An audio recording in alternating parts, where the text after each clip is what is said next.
story, we're looking and I had thought, and this is and these are three interesting kind of parts of the story, but these are the connective tissue of this story. We often when we think of the grand overarch of this story, not just in Hebrews, but when we look at this whole family of faith, and of course we focus mostly on Abraham, but often as we look through these, there's a couple of these guys that we don't classically think of as this, but this is the connective tissue of this story. We start with the story, and if we go from Abraham, if we back up even further and we go all the way at the beginning of this, we see Adam, and then of course in Hebrews 11 we talk about Noah, and Noah's a big part of that story. Of these are the central icons of this story.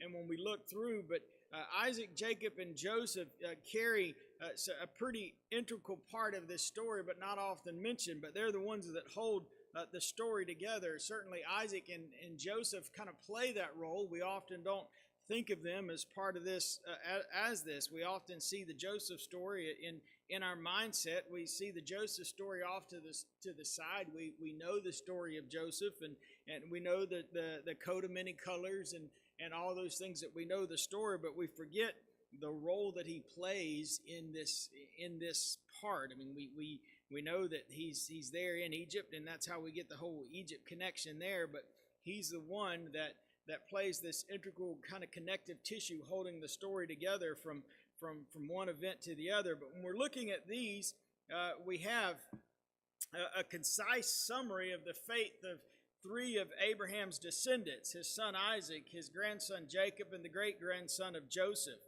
These three with Abraham, we provide a look at that four generations of faith. And each of their faith was different. Each of their faith was manifested in a different way. The faith of Abraham was dynamic and pioneering, and he's the one that at the very beginning leaves everything and leaves his family and goes out and travels for all those years, and that's the faith of Abraham, and that's a very front-forward faith, a very, if you'll allow it to say, an aggressive faith, and a faith that's willing to challenge, a faith that's willing to do. And then we see the faith of Isaac. The faith of Isaac is a lot more quiet and seemingly passive, and if you're not careful, you'll miss the faith of Isaac, and you'll miss, and we've talked about Isaac a good bit, we'll miss his faith. And yes, it was different than his father's, but it was just as steadfast, and he holds on, having received his promise, and in the middle of really a time of just holding steadfast and being faithful. And I think that's the most important part of Isaac's story. Jacob's faith comes along, and his faith may be a little more struggling. His faith may be a little more weak, and his faith may be a little bit, we see Jacob's trials and Jacob's errors, and then we can see that that's the faith of Jacob. But yet Jacob passes that faith on to Joseph in the midst of all of his issues, if you would allow us to say it that way, in the middle of all of Jacob's. But Jacob was the one that passes this faith on to Joseph, and if we're not careful, sometimes we'll focus on the issues of each of these characters, or each of these we'll focus on so many times. If we're not careful, we realize, as I said over and over and over, we see this story in hindsight, but in these guys living their lives, they were just guys living their lives. They were just those moving along. They were just those doing on a day-to-day basis. And so Jacob is at some point he had left his family, and he had left the benefits of growing up at home because of Esau. He had fled some of that. So we see some of Jacob's push to try to make his own way in the world. But yet he takes that faith and he puts it into his children, and we see that into Joseph. And Joseph's faith yet may seem like a little bit more of his great-grandfather, strong and enduring. But yet Joseph, when he's off in Egypt by himself and in prison by himself, he yet continues their faith. Their faith each is different, but yet it's very similar. Just as all these, as we can look at different things of life, we can look and compare each of their faith, but they all had a bedrock faith that carries them through it. His faith did not change its constitutional makeup, no more than it doesn't change who they are. Their personas are still there, and we still see that through their faith.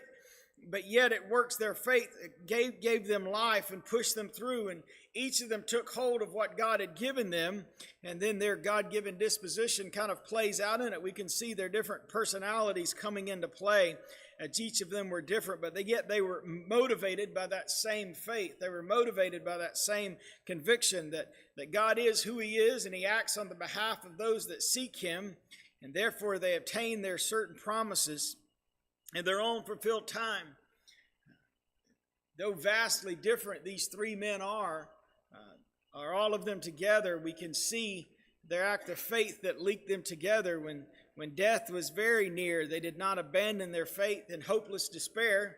Their faith was alive and strong. Each blessed the next generation as they held fast in eternal. And we read through that in Hebrews chapter 11. Out of all the things in life that you could say, out of all the things in the story that you could say, when you look, if you were the writer, as God pens this through the writer's hand, out of all the things that he could have said about Jacob, out of all the things he could have said about Isaac, out of all the things he could have said about Joseph, he mentions a bit more, the author here does, about Abraham. And we looked at all that, but yet when he looks at these three gentlemen's life, he says the one key event that they had is they pass it forward. Each of them, at the last moment, the one thing that we read about Isaac is that he blessed Jacob and Esau concerning the things to come. And the one thing that he says about Jacob, when he was dying, he blessed both the sons of Joseph and worshiped, leaning upon the top of his staff. And the one thing he says about Joseph is when he died, he made mention of the departing of the children of Israel, giving commandment concerning his bones. So out of all the things that you could say about Joseph, would that been the one thing that you picked?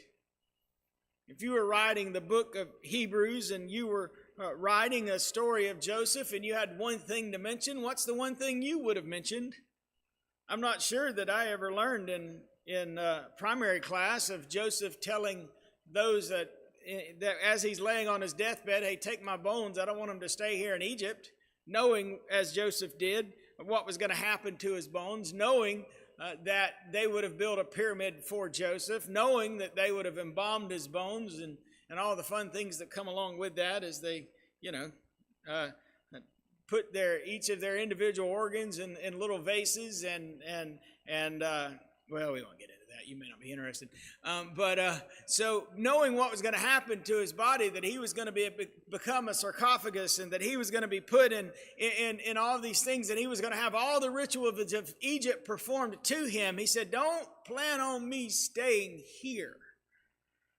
But that's not what you would have mentioned about the story of Joseph. If you were to look at the story of Isaac, you probably would have mentioned a different part in Isaac's life.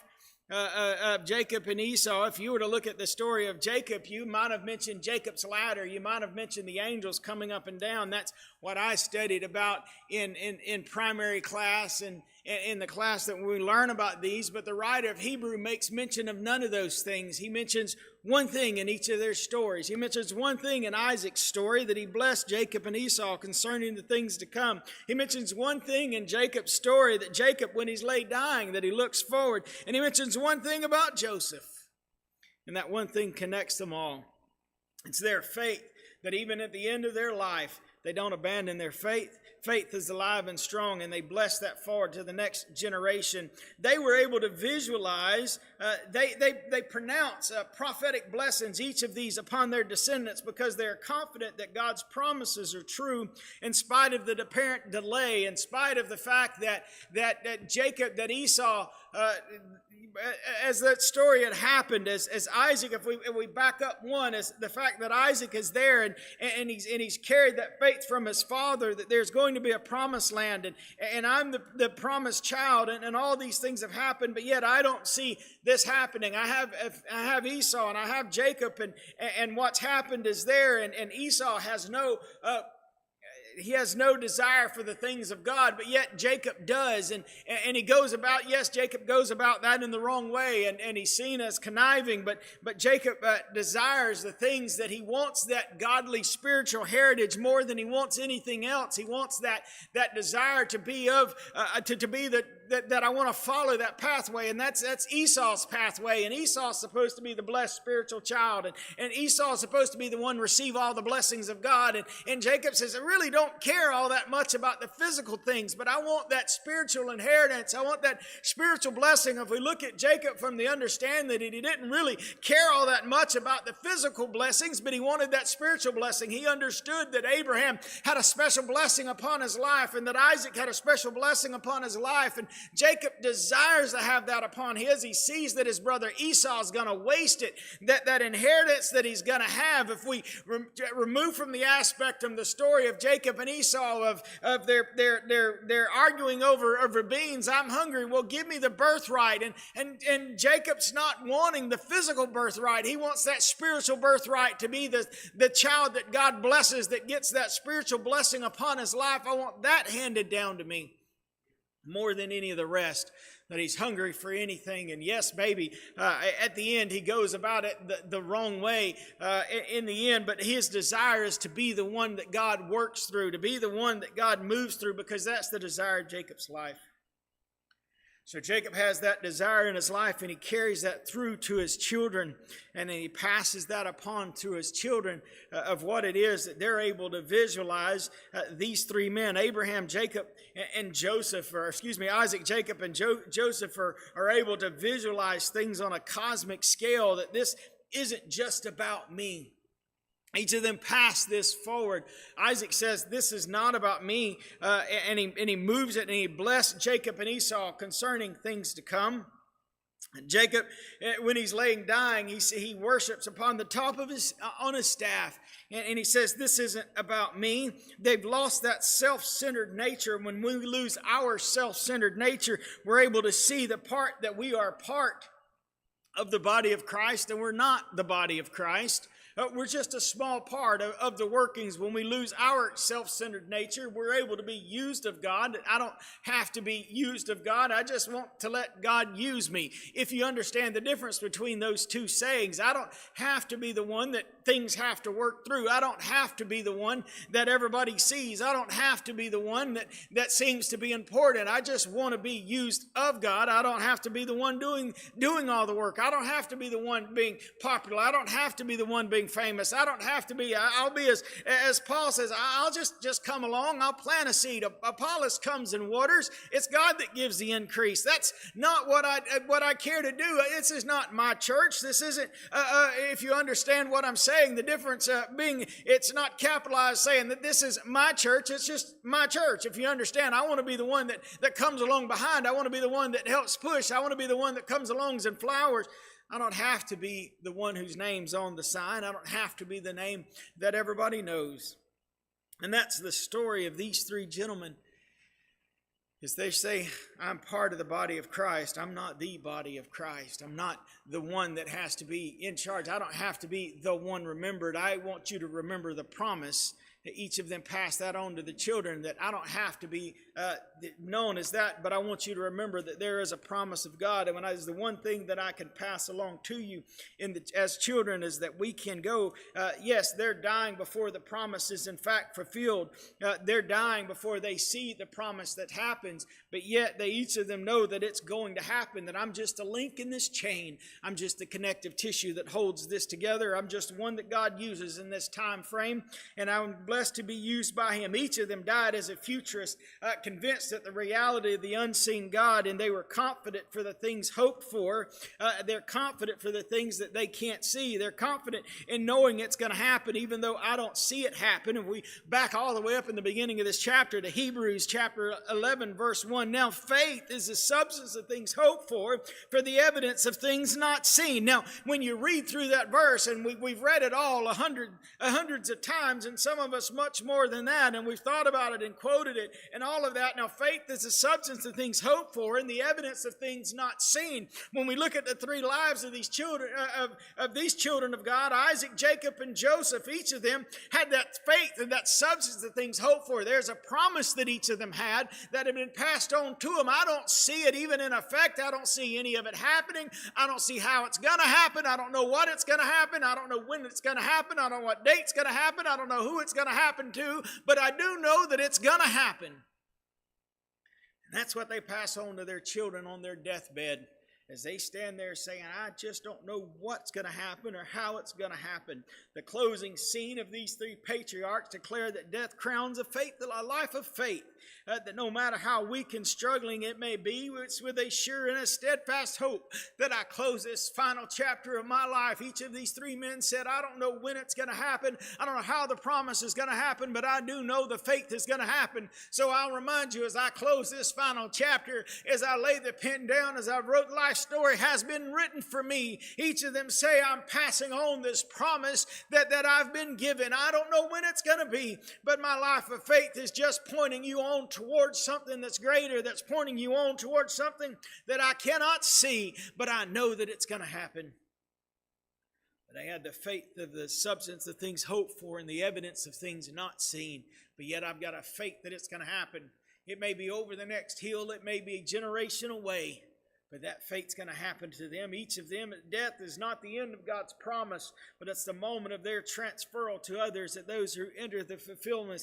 They've had something, as I read through this, that the author of the lesson here had written, that they had wrote, and he had this in the way he puts it, that he has a deathbed faith.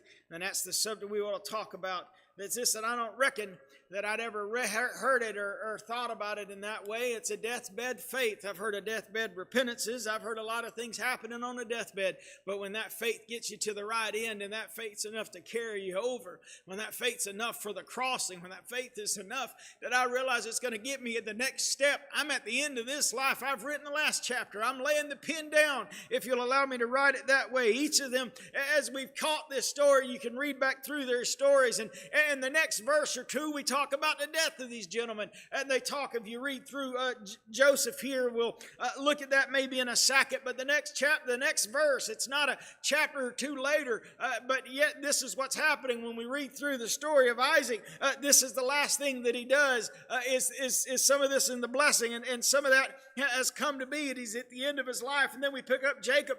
Jacob, when he's at the end of his, this is, there's only one thing that Jacob does left, is he blesses all of the children. He starts here by blessing the dying. He blessed both the sons of Joseph in worship, leaning upon the top of his staff. And the next thing that you read is all the children have gathered, and he blesses each and every one of them and gives them each of a blessing. And the next thing you read is he's died. Joseph is the same way, that he's on his deathbed, and he mentions to them to get me out of here. And the next thing it is, and so each of these men are writing the last of their story. But it's that deathbed faith. Begin to think about it, and I don't reckon people, and I've never heard the story, but I've heard a lot, but I don't reckon when people lie on their deathbed, they wish that they had done less for God. They wish that they had worshiped less. They wish that they had went to church less. They wish they had prayed less throughout their life, and they wish that they had gave less in the service to God. I reckon that conversation happens a whole lot as you're lying on the deathbed, as you wish that you'd have done less, and you'd have done less for God, and you hadn't have been as active as you were in the church. I wish I'd have spent less time doing things of God. I don't reckon that happens a whole lot when you're on your deathbed. As that final equalization of things come. I've heard lots of stories of people wish they'd spent more time with their family and less time at work, or they'd had a lot of regrets of things that they had bought and a lot of regrets of things that they had done. But I don't reckon there's a whole lot of regrets for what you'd done in the service of God, unless you hadn't done much. And then maybe that's your regret. I wish I'd have done more for God. I wish I would have. So we're moving on in the stories, these faith, as we look at each and every one of them. We look at their stories, the faith of Isaac, as we're getting to the last minute of Isaac's life. He's old and his eyes are dim and he cannot see, thinking that death is near.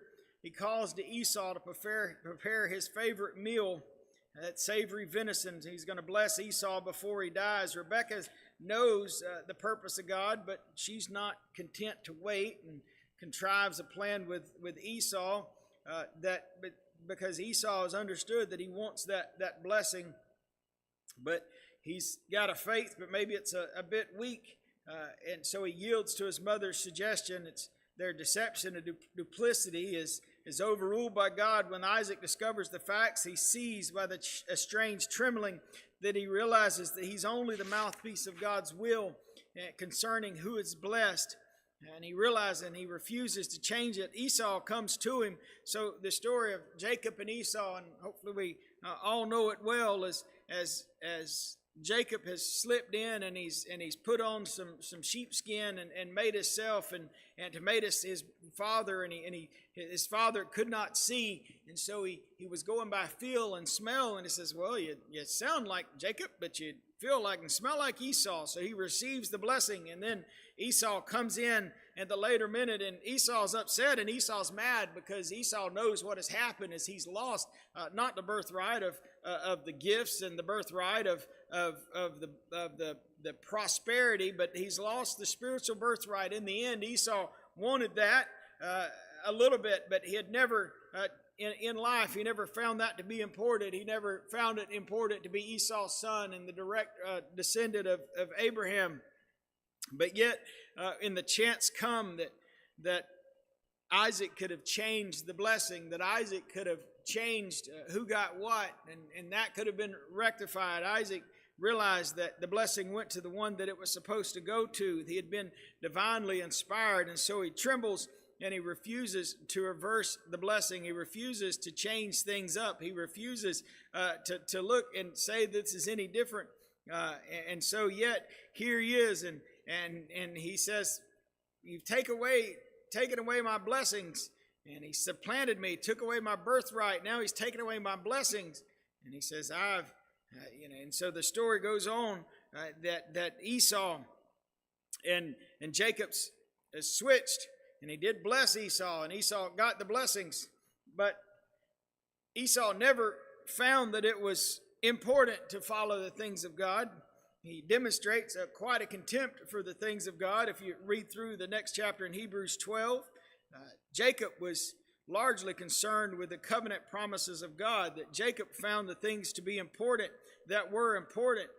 Jacob, he says that he feels that these things are important. Jacob understands the important things of God and these spiritual things, and Esau over time had just rejected them. And Esau benefits from a father that lived under the covenant. And I've said this before, and talked about it to the young adult class, that often we see people whose parents are Christian. We often see people whose parents are godly, but yet they stray away, but yet their life seems to be not too bad, and life seems to go on. And we see that in somewhat in Esau's life here, that he had a father and a mother that lived under the covenant of God, so the blessings of God, that he is a little bit under that shadow, and God blesses him because of who his parents are. But yet, as it happens very quickly in generation after generation, that blessing falls away when parents when they're blessed, but they don't carry that on to their children. We see that covenant blessing fall away. And we've seen that over and over in life, of life as the destruction of living away from God may not affect the first generation, but in the second and third, it affects quite a bit more as they get away from that covenant blessing. But Jacob and Esau could have both been blessed. God was big enough to bless them all. God was big enough that both children could have been blessed and both could have lived, but Esau chooses to go another way. He was a father of a great nation, but they became rude and predatory, living by the sword. And that life of who Esau was, it descends into his descendants. But that's the story of Esau and the choices that he made. But Jacob chooses otherwise. We see Isaac looking at the last of Isaac as he passes this on to his children.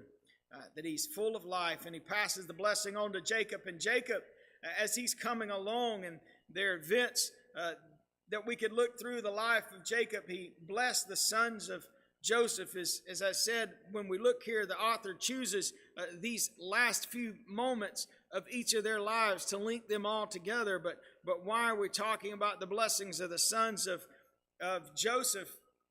He adopts them as his own children. So when we read through the tribes of Israel, when we read through that list of tribes, two of those that are on that list are not his children, there's grandchildren. Two of them on that list, we look at the children of Jacob. We've got Reuben, who's the firstborn, and Simeon, and Levi, and Judah, and Dan, and Naphtali, and Gad, and Asher, and Issachar, and Zebulun, and Joseph, and Benjamin.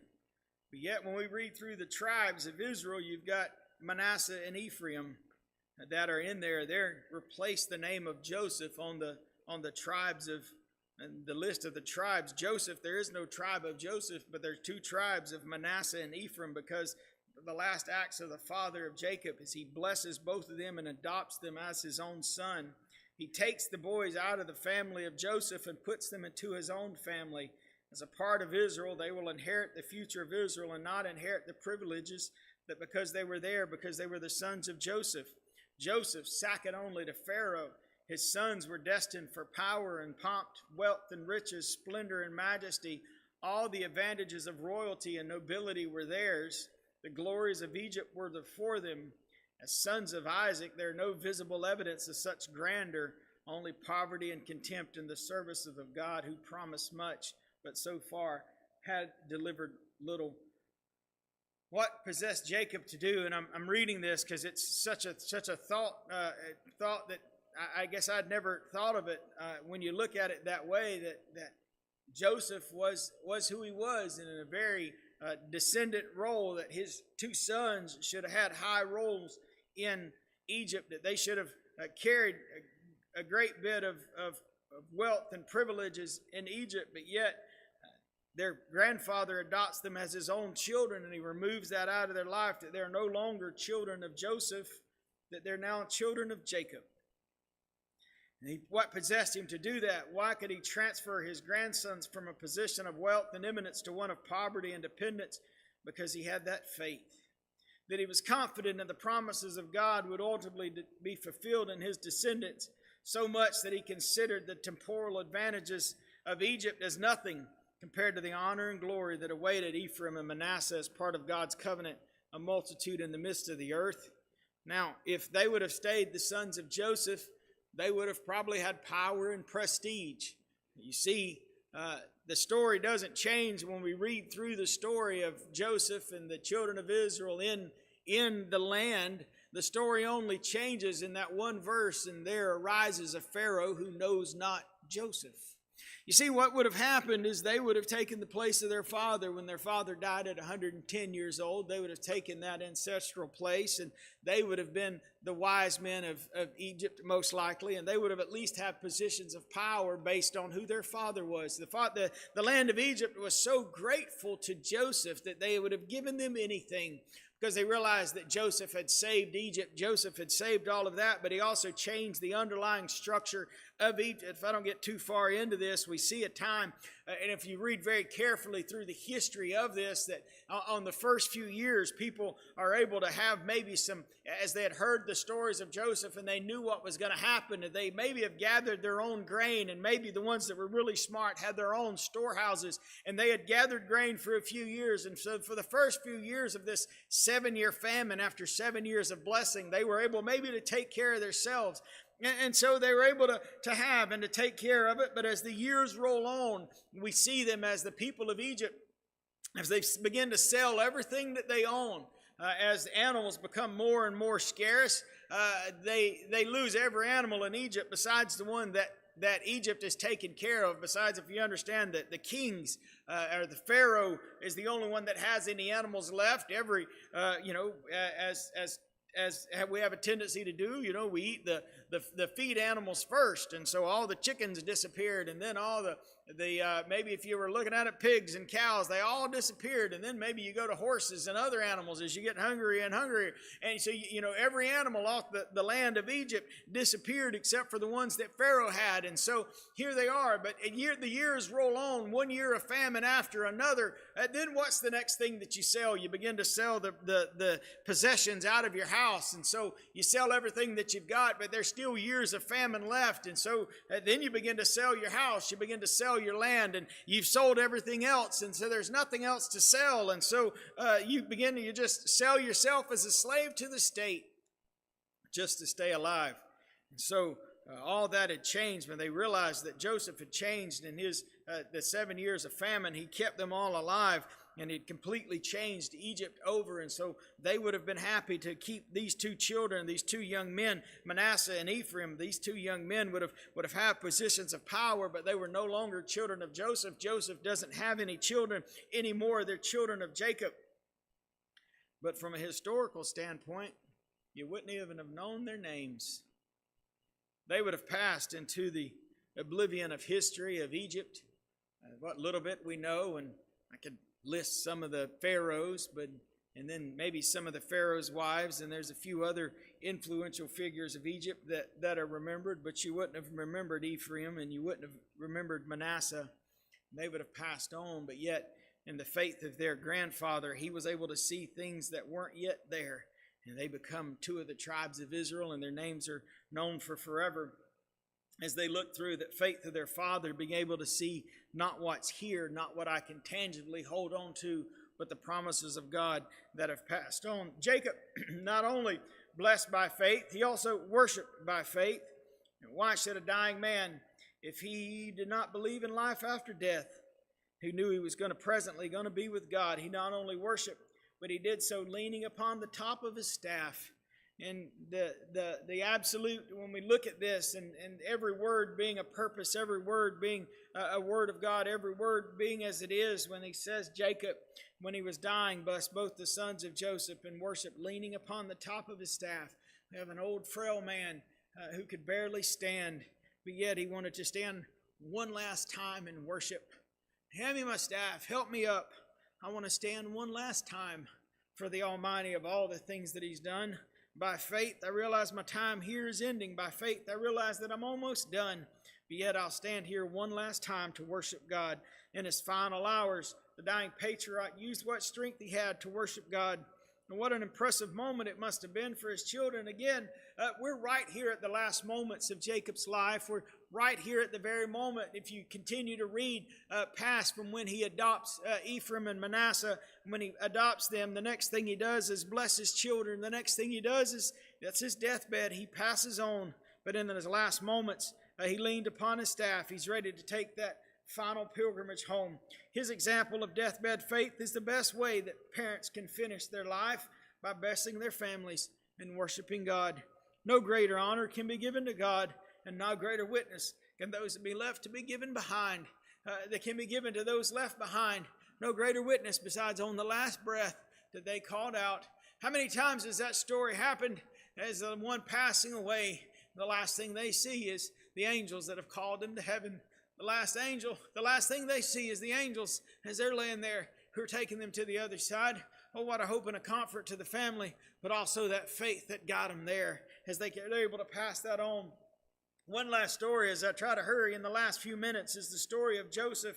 The last thing that he does is he returns to the land. If we read in Genesis 48 and 21, one of the last things that Jacob says to Joseph as we read that story is, you're going to return to the land of your fathers. Joseph, in the midst of these promises, in the midst of Jacob blessing his children, and the last words that he says to Joseph is that we're not going to stay here, we're going to go. That last bit of promises, there is a promise, there is a hope, there's a land that it was promised to Abraham our fathers. I realize that we're here in Egypt, I realize that we're over here, but we're going back to where we came from. We're going back to that land of promise that was promised to granddad, that was promised to Abraham, and it was promised to my dad Isaac, and it was promised to me, Jacob, and then I'm handing it on to Joseph, and I'm handing it on to my children, Reuben and Simeon and all the rest, that we're going back to where we're going.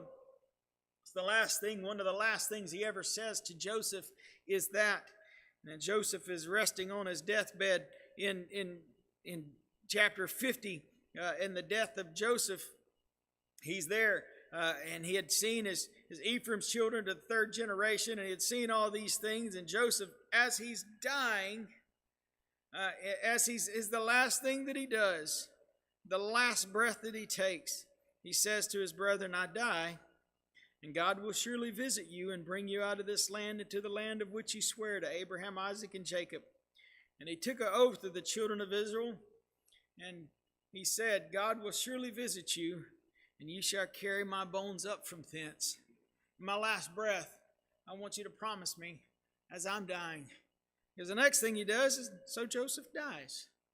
In his last breath, he says, take me out of here. My hope and promise is not into this place. My hope and promise is not that I'll be here. My hope and promise isn't that I'll stay here, but that I'll pass on. Because he too shared the hopes and dreams of his forefathers. He mentions to his brothers their departure and gives them the commandment of his final burial.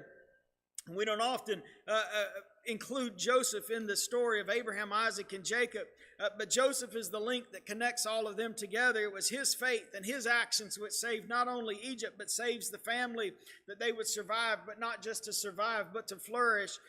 This allowed them to become who they were in God's will, and he's looking forward to the prize of that promise all the way from Abraham. And then God puts them in Egypt, in a place that for 400 years they're prosperous, and for hundreds of years they're able to grow in a land of plenty. They're able to sit beside Egypt, and Egypt gives them everything that they need. And so God moves the children of Jacob. He moves them from where they were at, that he moves them to Egypt, and in Egypt they're able to prosper. And then he has to get them uncomfortable in Egypt, and so that part of the story happens. But they leave Egypt having we forget that they leave Egypt having spoiled Egypt. They took everything valuable that they could hold their hands on. God not only got them to Egypt and blessed them while they were in Egypt and grow from a small family to a multitude of millions, but as they're leaving Egypt, they spoiled everything that had any worth and any value. They took it with them. God put them in a place of prosperity, and then he moved them back to their homeland in a position that they were not only in a place, but they were led by a leader that knew warfare, and he had taught them things in Egypt that they would not have learned in Canaan. As he took them to the architectural, they took them to the agricultural center of the world, and they spent hundreds of years learning how to be a nation where they were at over in the original place that they were. These just little nation states, and you had these little, one city would rise up and be a king, and one city would be this, and one city, it was very discombobulated, and they were not big nations of any worth or any strength, but yet God moves them over to Egypt, and he teaches them how to be a nation of power, and how to be a nation of strength, and how to have an army that's worth anything, and how to do all these things. And then he moves them back out of Egypt, but they carry that knowledge with them. So God moved them to Egypt for a purpose, so they would be in a place of plenty and a place of bounty, and they were able to grow into a multitude of millions. But then they were to take that knowledge that they had from Egypt and bring it with them, able to form a nation, and were able to conquer, and able to go to war, and able to do the things that they would not have been able to do otherwise. But I digress. In the last few minutes, we can read and we think about, and through literature and stories and fables that we can all read. And if you grew up as I did, and many of you may not have, but you grow up reading stories of Vikings and all the rest, and they search for what they called a good death. They search for a thing of value, that when I die, I don't want to waste my death. If I die on the battlefield, at least let me have been doing something. And so that whole story of that we die with a good death, and others would say that he who dies with the most toys wins, but that's not how it is. We can look at the story of these three gentlemen, and they show us a way to a good death. Only by pursuing the things of God and then we push the others that are behind us toward him, our children, that they are benefactors in our good death. And as the author here said it, a deathbed faith. We can look forward to next week's lesson in Hebrews chapter 11 and 25, and we can see that sin has its moments, but they're only temporary, but the things of God are for eternity. And those are the things that we must choose. And one last point here, there's a British missionary born in the 1860s and traveled to the mission field with Hudson Taylor to China and spent his life dedicated to the Lord in China and India and Africa. He dies in 1931 in the Congo. But he writes a poem that some of us may know, and we'll read. C.T. Studd.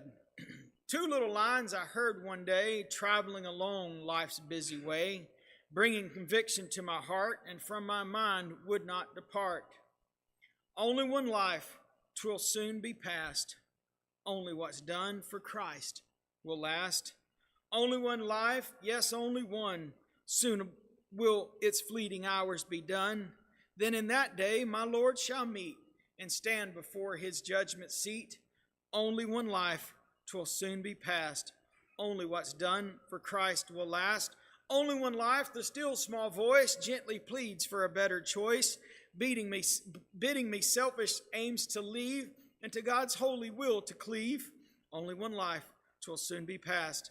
Only what's done for Christ will last. Only one life, a few brief years, each with its burdens, hopes, and fears, each with its days I must fulfill, living for self or in his will. Only one life, 'twill soon be past. Only what's done for Christ will last. Then when this bright world would tempt me sore, when Satan would a victory score, when self would seek to have its way, then help me, Lord, with joy to say, only one life will soon be past. Only what's done for Christ will last. Give me, Father, a purpose deep in joy or sorrow, thy word to keep, faithful and true, whate'er the strife, pleasing thee in my daily life.